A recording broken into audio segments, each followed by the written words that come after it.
Hello students, मैं अंजलि पयाल स्वागत करती हूँ आपका आईसीटी वर्चुअल क्लासरूम देहरादून से। कैसे हैं आप सब लोग? उम्मीद करती हूँ आप सब लोग अच्छे होंगे और अपनी लाइफ में बहुत बेहतर कुछ कर रहे होंगे। आज हम बात कर रहे हैं क्लास 12th की केमिस्ट्री की, और जैसा कि सॉल्यूशन चैप्टर चल रहा है उसी के बारे में बात करेंगे।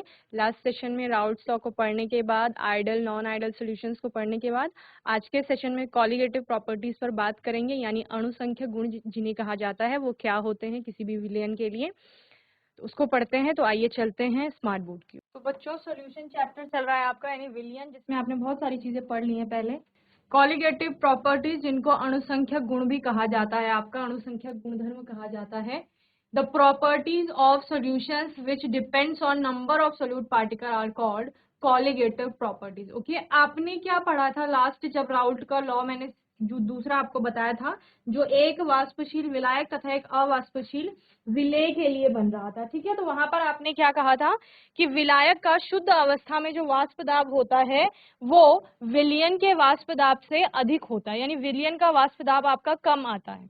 तो वो किसके कारण आ रहा था? वो विलेय के कणों के कारण आ रहा था। अगर विलेय के कणों की संख्या अधिक हो गई वहां पर, तो वाष्प दाब और कम हो जाएगा। तो हमने एक लाइन वहां पर पढ़ी थी कि जो आपका वाष्प दाब होता है वो विलेय की अणुओं की संख्या पर निर्भर करता है, या उसकी मात्रा पर निर्भर करता है, उसकी प्रकृति पर निर्भर नहीं करता है। तो वही आपका कॉलिगेटिव प्रॉपर्टी है। सॉल्यूशन का ऐसा गुण है जो किस पर निर्भर करता है? नंबर ऑफ सोल्यूट पार्टिकल्स पर निर्भर करता है, यानी कि आपका विलेय के कणों की संख्या पर इसकी निर्भरता होती है। इसी को आपका कॉलिगेटिव प्रॉपर्टीज कहा जाता है। देयर आर 4 टाइप, ये 4 प्रकार के होते हैं, जिनमें से एक प्रकार आपने पहले पढ़ चुके हैं, relative lowering in vapour pressure, यानी वाष्प दाब में का जो आपेक्षिक अवनमन होता है वो। सेकंड है आपका एलिवेशन ऑफ बॉइलिंग पॉइंट, यानी क्वथनांक में उन्नयन। Okay, depression in freezing point, हिमांक में अवनमन, और ऑस्मोटिक प्रेशर, जिसे आप परासरण दाब कहते हैं। ओके, तो ये 4 प्रकार की आपकी कॉलिगेटिव प्रॉपर्टीज आएंगी यहाँ पर, इनको नोट कर लेंगे जल्दी से। अणुसंख्यक गुण, विलयन में उपस्थित वह गुण जो विलेय पदार्थों की मोलों की संख्या पर निर्भर करते हैं, जिनको आप नंबर ऑफ पार्टिकल्स बोल रहे हैं। तो मोलों की संख्या हो गई, वो मात्रा हो गई उसकी, उन्हें अणुसंख्यक गुणधर्म कहते हैं। इस विलयन के गुण विलेय के मोलों की संख्या पर निर्भर करते हैं, विलेय की प्रकृति पर नहीं करते हैं। यही हमने क्या पढ़ा था जब हम राउल्ट का नियम पढ़ रहे थे अवाष्पशील विलेय और वाष्पशील विलायक के लिए। तो वहां पर भी यही पॉइंट पढ़ा था कि विलेय की जो संख्या होगी वहां पर मात्रा होगी उसकी, उस पर हमारा वाष्प दाब निर्भर करेगा। यहाँ पर प्रकृति पर उसका कोई निर्भरता नहीं होती है, ठीक है ना, क्योंकि सतह पर आपके विलेय के भी वहां पर अणु आ जाते हैं। इस वजह से विलायक के ज्यादा अणु आपका वेपर फेज में कन्वर्ट नहीं हो पाते, तो उससे उसका विलयन का जो वाष्प दाब है वो कम हो जाता है। ठीक है, इनको 4 भागों में बांटा जाता है। वाष्प दाब का आपेक्षिक अवनमन, क्वथनांक में उन्नयन, हिमांक में अवनमन और परासरण दाब। ठीक है, तो अवनमन का मतलब है कम होना। वाष्प दाब में आपेक्षिक अवनमन आपने देखा था, वाष्प दाब आपका कम हो रहा था। क्वथनांक में उन्नयन, यानी कि आपका जो बॉइलिंग पॉइंट है वो क्या है, बढ़ रहा है। इसके अलावा हिमांक में अवनमन, तो फ्रीजिंग पॉइंट भी कम हो रहा है। परासरण दाब, ऑस्मोटिक प्रेशर का भी हम यहाँ पर उस गुण को भी पढ़ेंगे कि ऑस्मोटिक प्रेशर किस प्रकार से आपका प्रभावित हो रहा है या क्या होता है विलयनों के लिए। ओके, चलिए। लोअरिंग ऑफ वेपर प्रेशर, यानी वाष्प दाब में जो कमी आ रही है, या रिलेटिव लोअरिंग आप इसे कहते हैं। ओके, वाष्प दाब में आपेक्षिक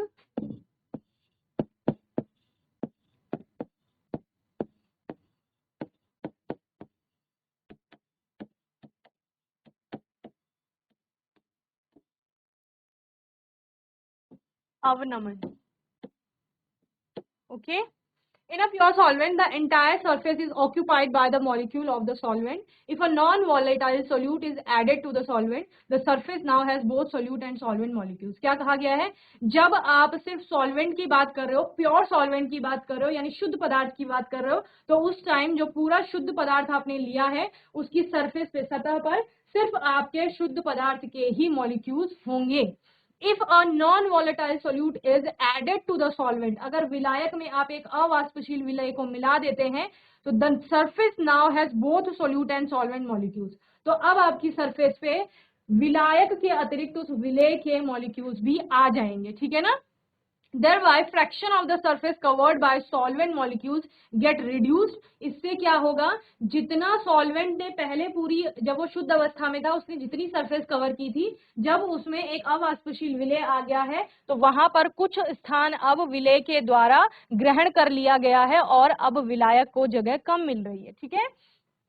Since the vapor pressure of the solution is solely due to the solvent alone, at the same temperature, the vapor pressure of the solution is found to be lower than that of the pure solvent. जैसा कि आपको पता है कि vapour pressure यहाँ पर सिर्फ किसका आने वाला है, विलायक का आने वाला है। क्यों? क्योंकि विलय तो आपका ऑलरेडी आपने बता दिया है कैसा है, नॉन वॉलेटाइल है, यानी कि अवाष्पशील है, ठीक है।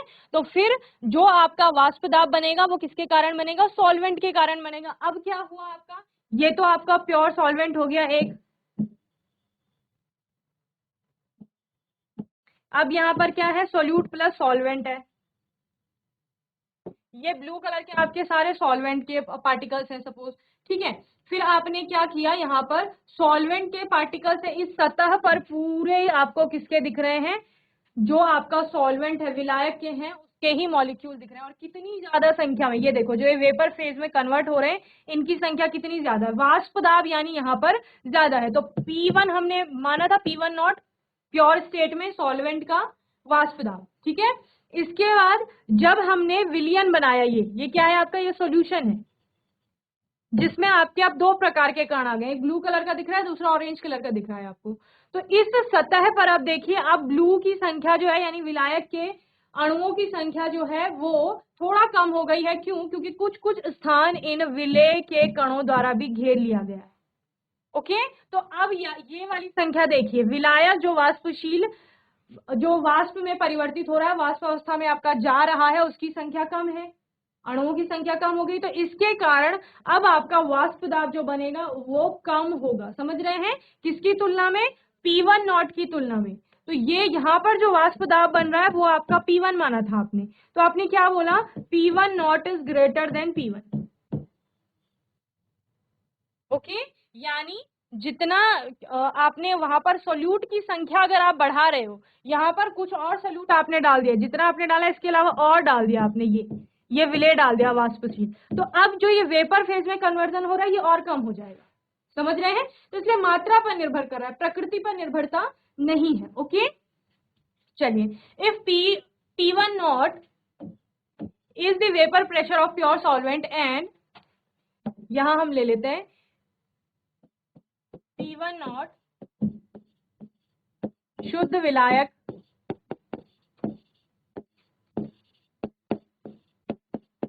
का वाष्प दाब है, ठीक है। P1 आपका क्या है, विलयन का वाष्प दाब, जो कि आपका शुद्ध विलायक का आंशिक वाष्प दाब भी हो सकता है वहां पर, ठीक है। और आपको पता है P1 naught is greater than P1। Okay, Raoult के नियम से X1 सपोज आपका विलायक का मोल प्रभाज या मोल अंश है, ठीक है। तो राउल्ट के नियम से, राउल्ट का नियम क्या था आपका, जो आपका यहां पर वाष्प दाब होगा विलयन में वो किसके समानुपाती होता है, उसके मोल प्रभाज के समानुपाती होता है। जहां पर आपने बोला P1 is directly proportional to X1, then P1 is equal to P1 naught into X1, ये बोला आपने। क्लियर? इसको इक्वेशन 1 मान लीजिए। अब आप बोल रहे हैं कि ये जो है P1 नॉट वो P1 से ज्यादा है, तो डिफरेंस कुछ ना कुछ होगा, ठीक है। सपोज हम बोल रहे हैं यहाँ पर आपका 40 था वाष्प दाब और ये उसके बाद 30 हो गया, तो कितना कम हुआ, तो 10 कम हुआ तो क्या निकाला, डिफरेंस निकाला आपने। तो डिफरेंस की ही बात करेंगे यहाँ पर कि वाष्प दाब में अवनमन को किस प्रकार आप बताएंगे। तो विलायक के वाष्प दाब में अवनमन हो रहा है, विलायक के वाष्प दाब में अवनमन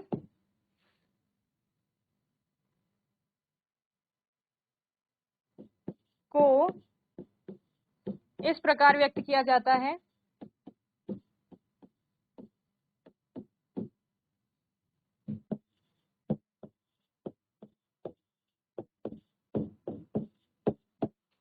कैसे व्यक्त करोगे, डेल्टा ले लेते हैं, डेल्टा P1 ले लिया, सपोज P1 नॉट आपका ज्यादा था, माइनस P1।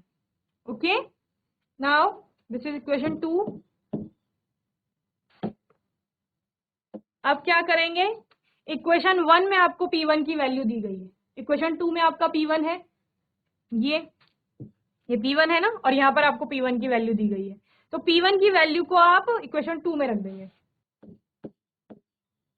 समीकरण 2 में P1 का मान रखने पर, ओके, तो आपने क्या बताया, delta P1 is equal to P1 naught minus, और P1 की वैल्यू क्या है यहाँ पर, P1 naught into x1। Okay, P1 naught into x1, clear. अब यहां से P1 नॉट आपका कॉमन है दोनों जगह, तो क्या आ जाएगा, P1 naught into 1 minus x1। Okay, और आप जानते हैं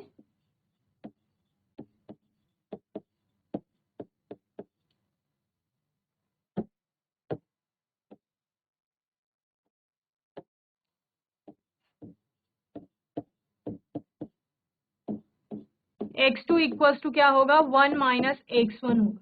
ओके,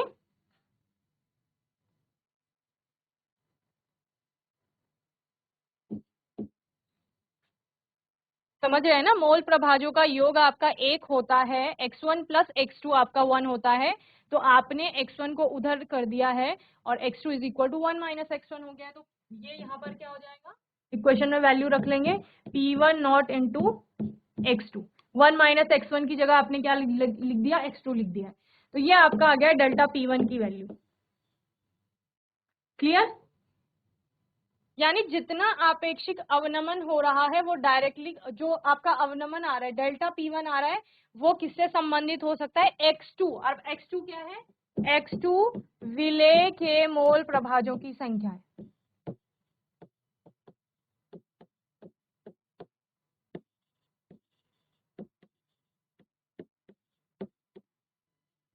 x2 आपका विलेय का मोल प्रभाज है, ठीक है। तो ये आ गया यहां से, यहां तक करने के बाद delta P1 is equal to P1 naught into x1 x2 है आपका। अब P1 को आप सब्स्टिट्यूट कर लीजिए इधर को, ठीक है, यानी क्या आ जाएगा, delta P1 upon P1 naught is equal to x2, and what is your delta P1 upon P1 naught, relative lowering in vapour pressure, यानी आपका वाष्प दाब में आपेक्षिक अवनमन है।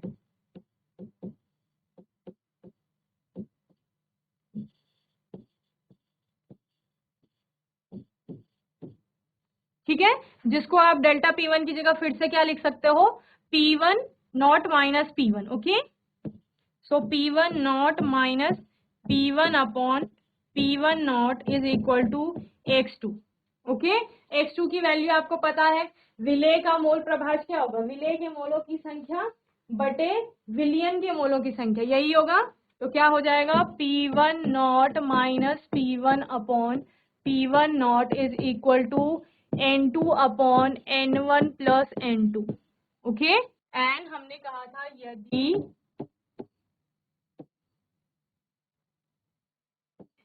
N1 आपका बहुत ज्यादा है मात्रा में N2 से, यानी N1 क्या है, विलायक के मोलों की संख्या बहुत अधिक है विलेय के मोलों की संख्या से, तो आप क्या करेंगे, आप वहां पर N2 की वैल्यू को छोड़ देंगे तो आपका क्या आ जाएगा, P1 naught minus P1 upon P1 naught is equal to N2 upon N1। ठीक है, चलिए N2 क्या आ जाएगा आपका, W2 बाई M2 और N1 आ जाएगा W1 बाय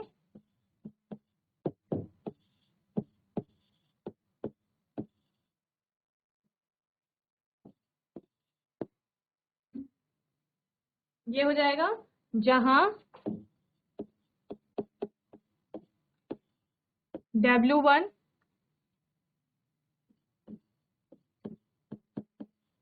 विलायक का दिया गया द्रव्यमान व M1 मोलर द्रव्यमान है, W2 विलेय का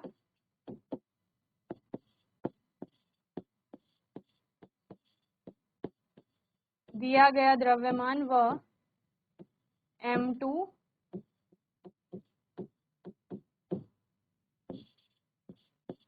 मोलर द्रव्यमान। क्लियर, तो ये आपने पहले भी कर लिया। ये इक्वेशन आपकी इंपॉर्टेंट है जिससे रिलेटेड न्यूमेरिकल आएंगे। न्यूमेरिकल आ सकता है, वाष्प दाब का अपेक्षिक अवनमन पूछ सकता है, या आपको विलेय के का मोलर द्रव्यमान निकालने के लिए आ सकता है, यानी M2 की वैल्यू आ सकती है। तो P1 naught minus P1 upon P1 not की वैल्यू को आप इधर सब्स्टिट्यूट कर लेंगे। ठीक है, यानी क्या आ जाएगा आपका, M2 इज इक्वल टू आ जाएगा W2 इंटू M1 अपॉन, इसकी वैल्यू को मैं पूरा RLVP करके लिख रही हूँ, इंटू W1। ओके, इस इक्वेशन से जो लास्ट वाली मैंने लिखी है उससे आप मोलर द्रव्यमान की भी गणना कर सकते हैं विलेय की। ओके, तो बच्चों मैं उम्मीद करती हूँ आज का सेशन आपको अच्छे से समझ में आया होगा। आज के सेशन में हमने वाष्प दाब में आपेक्षिक अवनमन देखा। आने वाले सेशन में क्वथनांक में उन्नयन हम लोग पढ़ेंगे। तब तक इतना आप लोग अच्छे से रिवाइज कर लेंगे। ओके, न्यूमेरिकल आपकी बुक्स में होंगे कोई भी, तो उनकी प्रैक्टिस करते रहेंगे। बाकी कोई भी डाउट होगा, क्वेश्चन होगा, तो आने वाले सेशन में आप लोग पूछ लेंगे। और तब तक के लिए ICT वर्चुअल क्लासरूम से जुड़ने के लिए धन्यवाद।